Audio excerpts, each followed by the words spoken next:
Hello and a very good morning to you. Welcome to our program. Today on the Being Talk, we talk about the state of journalism in Kenya and the level of sensitization of an affluent Kenyan to receive an decoded media message is growing every second, leaving the media industry with no option but to grow. Now, to help us understand this conversation today in our studio, we have Mr. Kohome from my far left, who is a media trainer at Kenya News Agency. And from my immediate left, we have Grace Gurem, a student of mass communication in Mount Kenya University. Thank you so much, ladies and gentlemen. Welcome to our program. And to begin with you, Kohome, what comes in your mind when you hear the word journalism? Thank you, Bernard, for having me today in this discussion. Journalism is basically the distribution of news, correction and distribution of news to the people. That people need information to run. The government need information to run.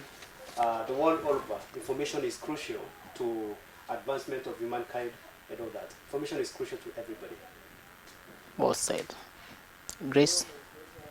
I would say that journalism is the production and distributing of reports of events based on evidence that And of course, when talk about the facts, news reporting, and all that, what would be the view of the public on the work of journalists? I think the members of the public should view the journalism as a tool where they can get information, and they should trust them to give them correct information, and also to act as a watchdog for them in the happenings that happen in the country, be it is it in the political world, is it in the institution, is it in the cultural world. They should rely on the journalist to rely correct information when it comes to this all of these fields involved. Mr. Komi, your thoughts on this? Thank you. Journalism, or the work of the journalist, like Caesar's wife, they should be above par. You give credible information because the people want to get the information, the correct information. It's a matter of a birthright, constitutional birthright, that information is crucial to everybody. You give the right information to the people. That is unbiased information. Impartiality is crucial to journalism. The current statistics shows that media industry in Kenya is the second most trusted institution after judiciary. And when you talk about journalism with credibility, we have people who have never stepped into a class of journalism and they even don't know what is media law and ethics. But unlike you, Grace, you are in school. They have never found they have found their way in the media. Some of them are they are senior news anchors. Does this discourage students like Grace who are pursuing journalism and mass communication? Thank you, Bernard. That is what we call maybe the competition from unqualified quotas. But the media has concentrated on the people with the talent, the people who are talented, and then the young student like Grace must be wondering, where am I going to get a position to practice my trade? That's why the MCC, Media Council of Kenya comes in. Because for you to practice as a journalist, whether you're a news anchor, whether you are a reporter, whether you are an article, you are a newspaper reporter and all that, you need to be licensed. The Media Council need to improve and also check who is practicing without being licensed so that we can avoid this kind of mediocrity in the media industry. Grace, do you feel some sort of discouragement when you see people anchoring news and yet you've never gone to a class of journalism, and you, as a student, maybe you may have some fear whether you'll be getting a job or not? Of course, as a human being, I always feel very threatened, because when you see like every day you wake up in the morning, you go to classes, you have to do a lot of practices, there are cuts involved, there is examination, and then at the end of the day you have this thought, maybe I'm doing all of this, and by the end of the day I'm not going to secure a job in any media house. So of course, as a student, I'm always very scared when I'm in class. I'm always afraid maybe I'm doing all of this for nothing, like I might not see the fruits of my hard work. Yeah, so as a human being, I'm always very scared when it comes to securing a job as a media practitioner in Kenya. Yes. 2010 Constitution has provided for freedom of the media in Articles 33 and 34 of the Constitution. So, Mr. Kohome, you as a media trainer, to what extent would you say that Kenyan media has enjoyed the press freedom? That's one also, again, as you've mentioned, that 3, 34, 35 talks about the freedom of expression, independence of the media, and also freedom to have information. Your question is on, maybe if you've pardon, can I get it right? To what extent, you as a media trainer, do you think that the media has enjoyed press freedom? Okay, the media industry is supposed to be regulated. That's why we have it capped in our constitution, that the freedom, it talks of the freedom and independence of the media. That is Article 34 of the constitution, if I'm most wrong. Correct. But maybe to bring you back to go back in history, we end the media, the kind of media that would 1990s and from 1980s to 1990s there, where on Sundays the media would be telling us about what the tie the president wore, the kind of suit that he wore, the church that he attended, and also the contribution that he gave. That was the kind of the media that we had by then. But right now, because why was it like that? That's the basic. We go back to the basic. Why was it like that? It was the state trying to control the media.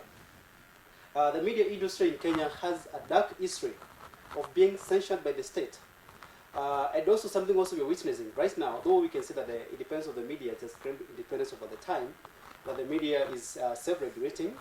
It is monitoring what they're talking about and all that, so that we can sense some sense of freedom altogether. Yeah, correct. Like by then we used to have KBC, and also there was a Standard Media Group, and we had the Nation.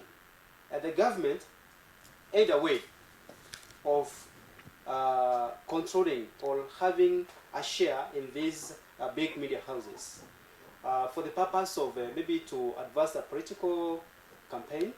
Correct. To style yourself maybe as a state person and all that. So the media was about the president, and those people, it was about the president of the government. But right now, I can say that the media has enjoyed a number of freedoms. We don't see that journalists being harassed, though it's still there, but minimally. Reporters Without Borders in 2019 said Kenya media, the media freedom is eroding by the fact that the state is trying to use maybe the things with the security. About the security, you see that now that is going to reach the security, and journalists are being stripped of the independence. So the journalists themselves come censor themselves. That you don't want to give this information, it might bring you into trouble. And look at 2018 cyber law, capping the journalists from reporting, I don't know what, and all that. And if you say that the journalism ethics rise on the grey area, what you consider ethics today might change tomorrow. It might be unethical tomorrow. So journalism is supposed, or the media, the mass media in Kenya, we're talking of print, the television, the radio, and all that. They're supposed to be given that freedom, the air to breathe, breathe the impartiality role of the media. Talking about laws and acts or that provide guide journalists in carrying their work, there is 2013 enactment of law that was put in place by the government that banned journalists from carrying stories which are terrorist attacks and that may, to some extent, if I may say, threaten the security of the country. So how the journalists try to balance between his or her rights of trying to acquire the information and informing the public and working on these draconian laws? That's what we're talking about, Bernard. About the media, the government using security as a way to censor journalism, to censor individual journalists, the media houses, their harassment and all that. Media, the Media Council has code of conduct for each and every journalist that is practicing, whether you're international journalist or whether you're local journalist. There are coded conducts. I believe those ones, combined with the law, we don't have to have punitive law that is making journalists again to censor themselves, the kind of information that you give, as I said earlier, to censor themselves, to limit what kind of information they're supposed to give. They're supposed to give that leeway to control themselves, and the media has that ability because, as you said about trying to balance what the state deems positive and what the journalism deems of public interest. The public interest will supersede any other interest the government might have, and that the media is at liberty to give what is good journalism. That is giving information that is uncut information. Yes. Coming to Grace, fresh graduates are often caught in the surprise of sudden changes that shade of their passion to, do the right thing once they get in the market job. For example, upholding ethical journalism has been a thing of the past. When you get into the media, how do you think you can overcome this? I think upholding one's integrity, it depends with an individual. So Correct. An individual. So as a person, I see myself when I get that opportunity to be in any media house. If that chance comes, I'm going to uphold my integrity with a lot of confidence, because at the end of the day, it isn't what you get after giving the audience or getting that yellow pocket, or after getting that brown envelope from a politician. You are supposed to think about the people that are going to be hurt in the process. Remember, you are also a citizen, a Kenyan citizen. So the moment you decide to engage yourself in some things that might cause harm to so many people and cause violence and many lives are lost, you're supposed to take into consideration what is at stake. If I get this 1 million, how many people are going to lose their lives in case I put on the table this report so that I can get this money. So it is a matter of humanity and thinking about other people, putting yourself in their shoes, and just to understand how am I going to feel in case the case is reversed. So it's up to you to decide what you want, and what at the end of the day, what do you want to portray to the audience that you're giving the report to. Yeah. What a very wonderful way of taking a break from that sentiment of Grace Gure. On that note, we take a short commercial break. We'll be right back in just a moment. Don't go too far.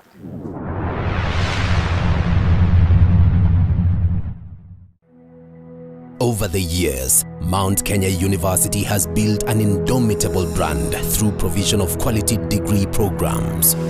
And now, MKU has embraced technical and vocational education and training through Equip Africa Institute, which is accredited by TVET Authority to offer certificate and diploma programs in hospitality, travel and tourism management, business studies, education, computing and informatics, engineering and social sciences. Intake is in progress. Equip Africa Institute, promotion of competence, innovation and excellence.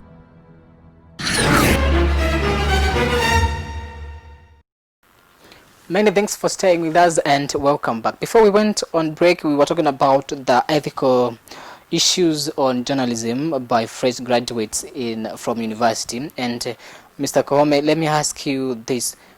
How does media ownership affect editorial decisions that a bond has to make? Thank you, Bernard. We have witnessed a number of incidences in Kenya where the media owners, not the media managers, we need to maybe to differentiate between the media owners and the media managers, where they interfere the decisions making process of the specific media houses or the media houses that they have control over.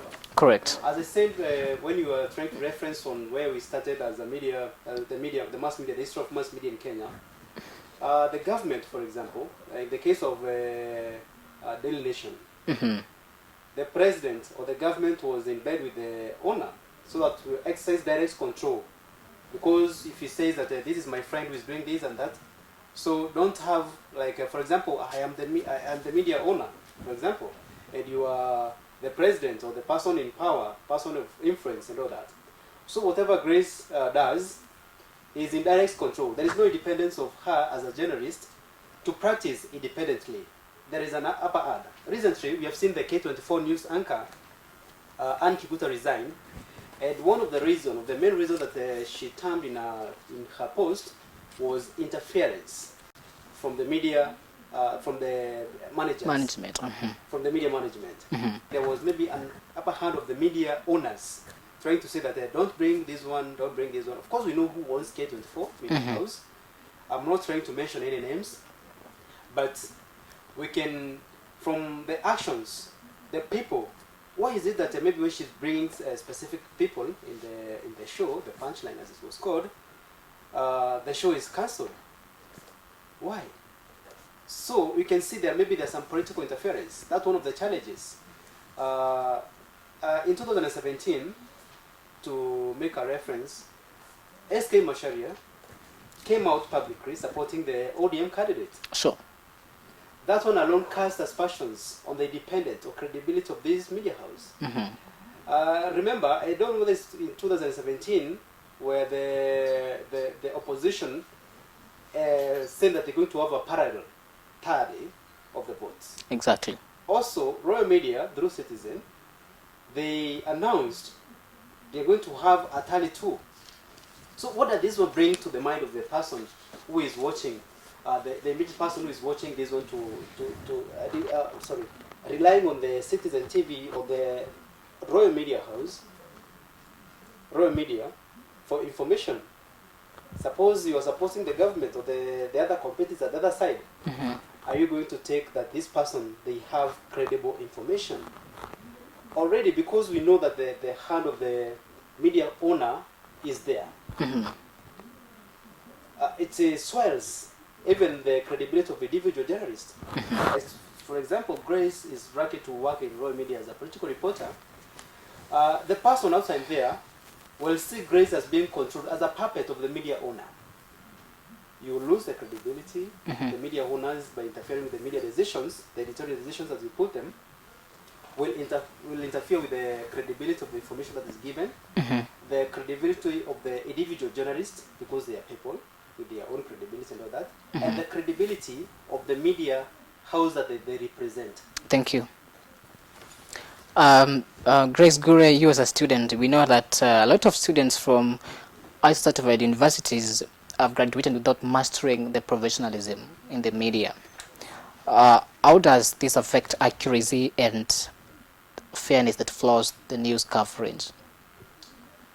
As you have highlighted, some of the ethics that a journalist should uphold fairness and accuracy. And the moment you decide to act unfairly or you become a biased person, it most definitely going to cause chaos in the country of those people receiving those news. Because, for example, if you're supporting a certain political party and your audience, some of your audience don't support that political party, they will definitely start arguing out there, and it might cause conflict in the country. Another thing that lack of being biased in this industry, one may find him or herself in the wrong side of the law, since it is very clear in the Constitution that when you're practicing this profession, you're supposed to practice fairness, and the news that you're giving to the public is supposed to be accurate. And on the matter of the law, maybe the act of practicing privacy or intrusion of someone's privacy, you're supposed to be very, very, very keen in understanding is of whatever you're supposed to offer to the members of the public. Is it correct? The members of the public, is it at their interest, or are you just intruding into someone's privacy. Uh-huh. Also, in the case when you are covering a story that involves a sad scenario, for example, you might find a journalist when reporting about a death and you're there smiling. It definitely sends a wrong signal to your audiences. Correct. Thank you. And people may not get the correct information that you're going to portray, because you're discussing something that's something that is sad and you're there smiling. So Thank you're you. supposed to be keen on that. Thank you. And ladies and gentlemen, as you give your parting shot, what would you say about the milestone that Kenyan media has been able to achieve so far? Thank you, Bernard. For me, from where I stand, I can say that the Kenya mass media has grown tremendously over the years. Sure. Compared to where we started and where we are today. Of course, there are challenges that the journalists continue to face today. Indirect censorship by the government, which makes journalists to self-censor themselves because of the established punitive laws to curtail the independence of the media. That one is not supposed to be witnessed everywhere. It's supposed to recorrect that one, maybe the next government, to see how we can better journalism as a source of information in Kenya. Thank you. Grace Kure, your final thoughts. I think as a student of mass communication, I think our country has given us a lot of platforms to explore our talents as journalists. There is a lot of social media platforms where each and everyone is given an opportunity to display what he or she has to offer. It is on a must that you go to that media house so that you can portray what you are capable of. Start small, use that smartphone that you have to show whatever or capabilities that you. And that is where we end it up, ladies and gentlemen. Mr. Koome, thank you so much, and Grace, thank you so much for for joining us on this conversation. Mr. Koome has been our guest. He is a media trainer at Kenya News Agency. Grace Guru is a student of Bachelor's of Journalism and Mass Communication at Mount Kenya University. That's where we end it up. Thank you so much for watching, and enjoy the rest of your viewing. Goodbye.